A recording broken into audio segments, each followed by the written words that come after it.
Assalamualaikum warahmatullahi wabarakatuh. Alhamdulillahirabbil alamin. Assalatu wassalamu ala asyrafil anbiya'i wal mursalin sayyidina wa maulana Muhammadin wa ala alihi wa sahbihi ajmain. Amma ba'du. The honorable lecturer Mr. Muhammad Rahmanan as the lecturer of Masail Fiqhiyah course, and also all of my friends. Here, my group that consists of me, Nadia Rifki, and my friends Sinta Fauziyah, we will present our material that titled The Basic Concept of Masail Fiqhiyah and also the concept of Qat'i and Dhanni.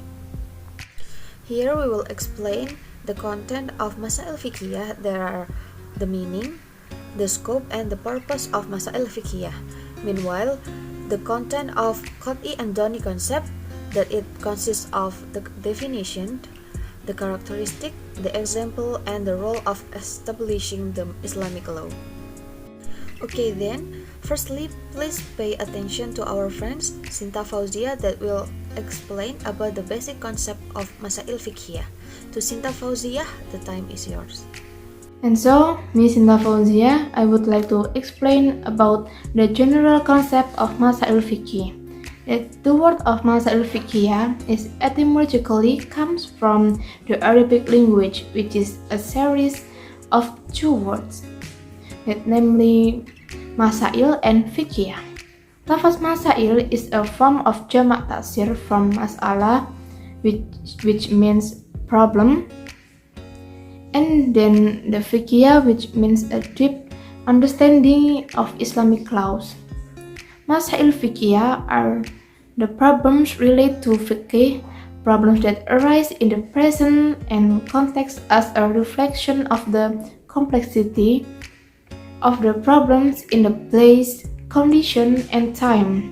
And this problem has never happened at the time of the Prophet Muhammad Sallallahu Alaihi Wasallam. So, because of the different situations that surround it, there are many new things that didn't exist, both in substance, events, and environmental condition and society. So, the series of words Masail Fiqh means problem of Islamic law that are always faced by Muslims, so that they are active in daily life and always in accordance with Islamic guidance. And the next, I will explain the scope of Masail Fiqh. Masail Fiqhiyah is basically not a legal reform, but seeing whether there is a new ilat to apply the law to the new things and new conditions that don't exist in the existing fiqh provision. So therefore, the method used is ijtihad method. Determination of the law will be focused on at least three aspects, including one aspect of improving the human person individually and collectively. First aspect of improving the human person individually and collectively so that they can be a source of goodness for society. Number two, aspect of upholding justice in Islamic society and or outside Islam. And three, aspect of the benefit. Based on these three aspects, the scope of the discussion of Masail Fiqhiyah includes 1. Human relationship with Allah Subhanahu wa Ta'ala. In the science of fiqh, it regulates worship, including madhab worship, namely religious teachings that regulate human action that purely reflect human relations with Allah Subhanahu wa Ta'ala. And some of the problem themes contained in the human relationship with Allah Subhanahu wa Ta'ala include the time of the problem of the Aqidah, the problem of prayer and vows, and as well as the problem of zakat, fasting, hajj, and so on. That an example of fiqhiyah issues relate to worship that occurred at the beginning of the COVID-19 pandemic, namely the law of the fiqh regarding Friday prayers. That due to this COVID-19 pandemic, the ulama council and the government are urged not to carry out Friday prayers in areas affected by the red zone, which can cause the potential of contracting the virus by gathering in a place. in this case, so making the majority of scholars expressly condemn it is not obligatory to perform Friday prayers in a place affected by the red zone of the COVID-19 outbreak. Is human relation with fellow humans. That fiqh issues relate to contemporary or modern situation. The study is categorized in several aspects. There are 1. Aspect of family law such as distribution of inheritance, endowments, and family planning. And number 2, there are economic aspects such as interest system in banks, zakat, mall and tashatan credit and social gathering, professional zakat and insurance and others. Number 3, criminal aspects such as the criminal aspect is conditional on the issue of human rights and religions. Humanism, contemporary Islamic law tries to provide a new interpretation of the problem of qisas, and also Islamic law in national legal system. And number 4 is aspect of women such as Muslim clothing worn, career women, and women leadership. And number 5 is medical aspect such as organ transplantation, post-mortem, cloning, blood transfusion, and so on. And then number 6 is technological aspect such as mechanical slaughter of animals and the call of the prayer or the basmala pledge with cassettes and social networking and online buying and selling. And then the political or state aspect such as the process of selecting a leader, loyalty to the rule power. And then aspects relate to the implementation of worship, such as saving for the pilgrimage, sacrificing with money, holding back menstruation for the sake of the pilgrimage. Now we talk about the human relationship with himself.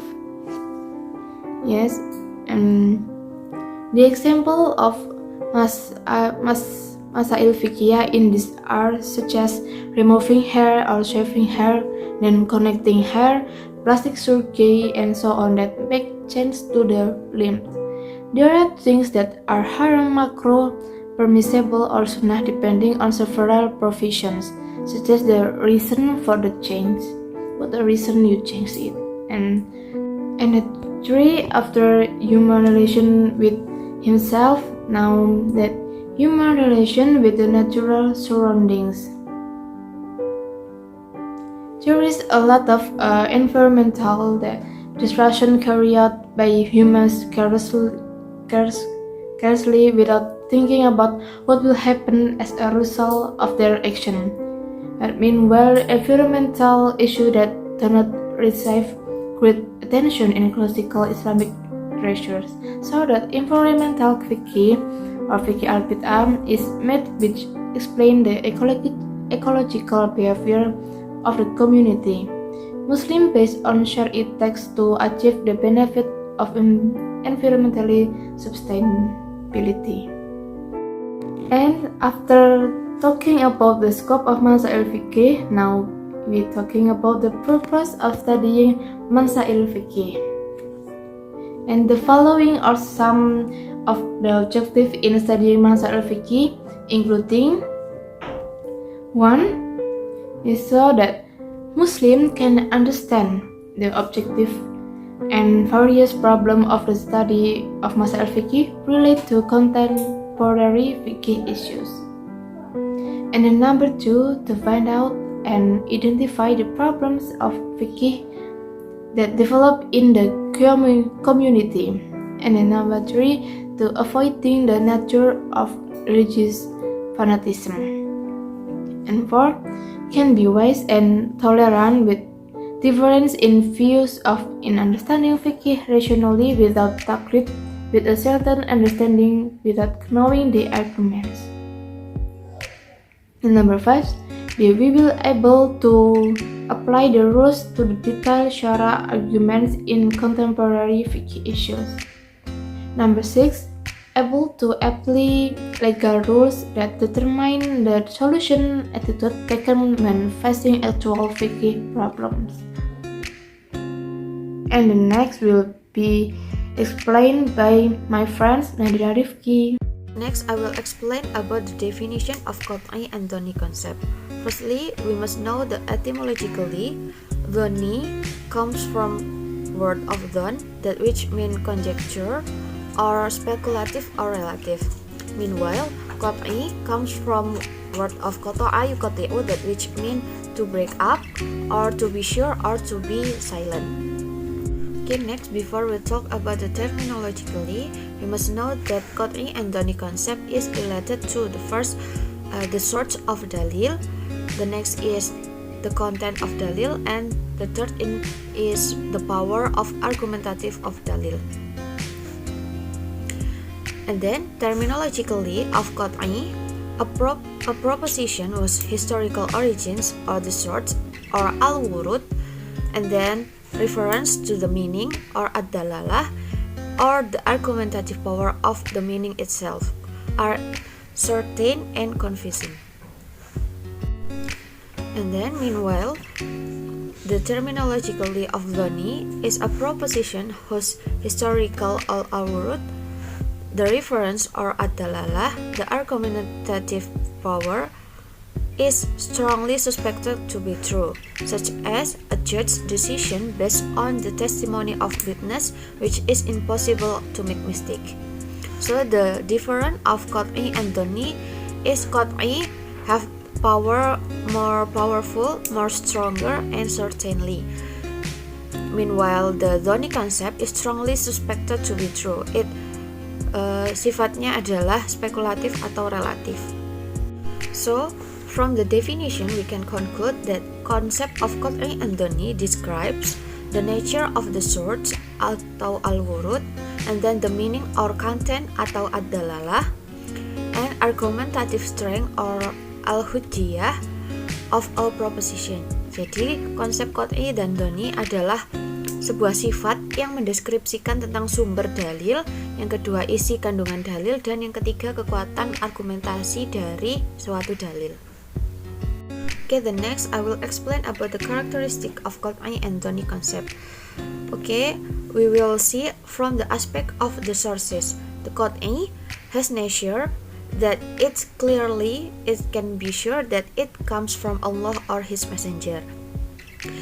Meanwhile, the dhoni, it can be interpreted, it can be hesitate, and it has a speculative about the sources. The next characteristic of qat'i and dhoni, if we see from the meaning aspect, qat'i only has one meaning, no synonym at all, and usually expressed by mentioning the number, the name, the type, and the certain properties of an object. Meanwhile, dhoni, it has ishtirakul makna or has a double meaning, or it can say that it has the synonym. And also, if we see from the argumentative aspect or al-hujjiyah, qat'i has the argument of the Quran and Sunnah, whose argumentative power is strong, definite, and convincing. Meanwhile, dhoni argumentative power is less strong, less certain, and less convincing. Okay, next, to make easier understanding of our material today, I will give some examples. The first one, qat'i concept that we see from al-wurud aspect or the sources aspect. The examples are Al-Quran and then hadis mutawatir. Jadi contoh dari qat'i al-wurud adalah hadis-hadis atau dalil-dalil yang kuat sumbernya, yang kuat perawiannya, sehingga contohnya adalah ayat-ayat Al-Quran yang jelas clearly comes from Allah, and also hadis mutawatir that it can be proved that it comes from Rasulullah SAW. And then dhoni al-wurud or hadis yang atau dalil yang bersifat dhoni dari segi sumbernya, contohnya adalah hadis ahad and hadis masyhur. Okay, next I will give example from qat'i concept and dhani concept from aspect of ad-dalalah or the meaning or content. For the example of qat'i ad-dalalah is argument about the husband's right to the property of his wife who has died from the first, which mean, and for you half of the property that your wives will leave if they have no children. Quran Surah An-Nisa verses 12. Jadi pada ayat tersebut berarti suami akan mendapatkan hak pada setengah atau separuh harta istri apabila istri-istri mereka tidak memiliki anak. Jadi kekot'ian dari dalil ini adalah setengah. Jadi setengah dari harta istri tersebut tidak dapat ditakwilkan lagi. Jadi arti ayatnya sudah jelas, yaitu setengah dari harta sang istri. Sedangkan dhani concept of ad-dalalah, and then the example of dhani ad-dalalah is Al-Baqarah verses 228, which mean women who are divorced should refrain 3 times quru. Nah, quru in this context in Arabic has 2 meaning. The first one is holy and the second is menstruation. So the quru in this context has 2 meaning and it can be takwil. The next I will give example of qat'i al-hujjiyah or qat'i if we see from the argumentative power. For example, the arguments that support universal principles, namely the principle that safeguards the interest of religion or ad-din, soul and nafas, reason al-aql, offspring and nasab, and property and nafas. And then if dhani al-hujjiyah, for the example, the arguments are elaboration and implementation of universal principles in the field of practical law or fiqh, according to the situation and condition, the space and time in which the law is practiced. Jadi kalau dhani al-hujjiyah, yaitu kekuatan argumentatifnya masih dilihat dari kondisi dan situasi di mana tempat hukum itu dilaksanakan. Jadi masih dapat berubah dan masih bisa ditakwilkan. Okay friends, the last I will explain about the role of qat'i and dhani concept in establishing Islamic law. Qat'i and dhani concept in establishing Islamic law is as a tool that can be used to find out how pronounce the pronunciation or lafaz of a legal provision. So legal istinbat will have implications for the result of legal reasoning, and also to find out how to indicate the pronunciation of proposition or dalil for something meaning and what legal content is contained in it, of course requires means or tools that can be used for that purpose. Jadi konsep qat'i and dhani berperan sebagai wadah untuk melakukan istinbat oleh para ulama, dan dapat kita simpulkan bahwa for dalil that are qat'i, they can be a trusted sources and legal support. Jadi bisa menjadi sumber dan sandaran yang terpercaya for establishing Islamic law. Sedangkan meanwhile the dhani dalil can be a field for scholars or ulama for carry out ijtihad. Jadi untuk dalil yang bersifat dhani dapat menjadi lapangan ijtihad bagi para ulama untuk menetapkan hukum Islam. So friends, that's all about our material today that we can be present to you all. Thank you so much for your all attention and your participation. Hope you guys like it. Thank you so much. Wassalamualaikum warahmatullahi wabarakatuh.